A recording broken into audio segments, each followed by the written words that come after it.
এটা এই এলাকার মানুষের প্রতি বছরের সমস্যা।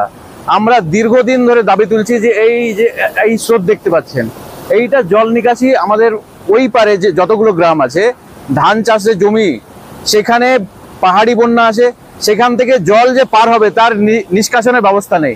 এনটিপিসি হওয়ার ফলে প্রতিটা জায়গায় বড় বড় অ্যাসপন্ড হয়েছে, ফলে যে জল নিকাশির ব্যবস্থা ছিল, জল নিকাশির রাস্তা ছিল, সেই রাস্তাগুলো ব্যারিকেড হয়ে গেছে। এখন এইটুকু রাস্তার মধ্যে এতগুলো জল যদি বের হয়, তাহলে আপনি বুঝতে পারছেন যে গতিটা কত ভয়াবহ হবে।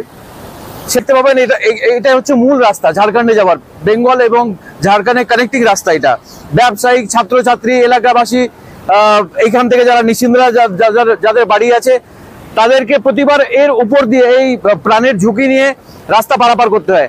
আজকে কিছুক্ষণ আগেই এখানে একটা বাচ্চা ছেলে স্কুল পড়ুয়া, স্কুল যেতে গিয়ে সে এই জলের গতিতে পড়ে যায় এবং কোনো রকমে সে নিজের প্রাণটা বাঁচিয়েছে।